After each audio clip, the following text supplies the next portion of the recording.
toda vez que alguém me sabatina com relação a alguma coisa que eu já disse, eu fico relativamente apavorado. Estou falando um pouco baixinho porque eu estou aqui no meio do trabalho aqui na BRQ, mas eu não queria deixar passar a oportunidade de compartilhar isso. Mas, de qualquer maneira, toda vez que alguém me conversa ou me questiona sobre alguma coisa que eu já falei, eu fico apavorado porque eu tendo a esquecer as coisas que eu já falei. Assim que eu publiquei, eu esqueço imediatamente. Mas me lembraram aqui de uma palestra que foi muito querida, que foi muito importante para mim, que foi num encontro local web, há alguns anos atrás. Eu lembro que eu fui lá para justamente visitar os amigos, eu tenho muito carinho pelos amigos da local web, e a Marta Gabriel perguntou para mim se eu ia ficar mais tempo no evento. Eu falei, por quê? Não, porque tem uma brecha de horário que você quer palestrar. Eu falei, claro, sempre. Posso falar o que eu quiser? Eu falei, não, pode falar o que você quiser. Eu falei, quanto tempo eu tenho? Você tem 20 minutos.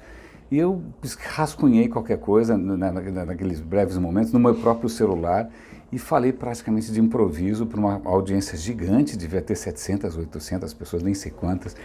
E eu lembro que eu falei uma coisa muito, muito de coração, que tinha a ver com se arriscar, se jogar, né, você fazer a vida valer a pena. E eu lembro que naquele momento eu fiz uma conta rápida de quantos dias cada pessoa tem ao nascer, né, levando em conta a expectativa de vida no Brasil, era alguma coisa como 26 mil dias. Eu falei, olha, todo mundo tem 26 mil dias, e aí, o que você vai fazer com os seus dias? Então essa foi a primeira provocação, e aí me lembraram disso no Twitter. Eu falei, pô, legal, eu não imaginei que isso pudesse causar impacto. Porque para mim era um dado importante, mas aparentemente para muitas pessoas fez diferença. Mas o que é mais curioso aqui, que foi uma história que eu devo ter mencionado aparentemente, e que as pessoas pediram um pouco mais de informação. Na real, eu não lembro onde eu vi isso, mas a história é mais ou menos essa. Eu vou lembrar, se eu lembrar eu faço outro vídeo. Mas a história era mais ou menos a seguinte. Era um estudioso, se eu não me engano, um neurocientista, alguma coisa assim, que ele estava tentando entender como é que o nosso cérebro se desenvolve, como é que a nossa cabeça, a nossa consciência, a nossa personalidade se desenvolve ao longo do tempo, né? E aí uma anedota que ele contava ali era a seguinte, ele contratou um estagiário, e o estagiário cada dia chegava ouvindo uma música diferente. Um dia era heavy metal, no outro dia era pagode, no outro dia era bar. E ele falou, pô, tô com raiva desse cara, não porque ele ouça música boa ou ruim, mas simplesmente porque ele está se permitindo uma coisa que eu parei de fazer, que é explorar coisas novas. Eu falei, por que em algum momento da minha vida eu parei de explorar coisas novas?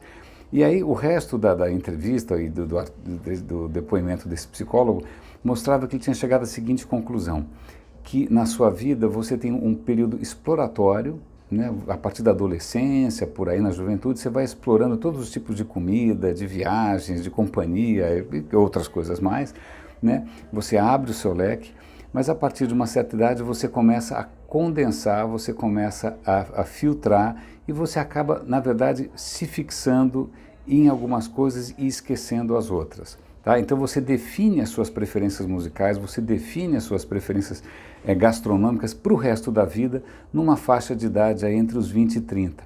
E normalmente você não volta mais atrás nisso, né? E o que ele comenta é que mesmo na carreira, se você ficar, você pode, é lógico, se reinventar, né? Você pode tentar novos caminhos, eu já fiz isso várias vezes, mas o número que ele colocava é o seguinte, você consegue fazer isso se você ficar menos do que 18 ou 20 anos, acho que era alguma coisa nessa faixa, 18 ou 20 anos, fazendo a mesma coisa. Se você ficar mais de 18 ou 20 anos fazendo a mesma coisa, a dificuldade que você vai ter para se reinventar é muito maior.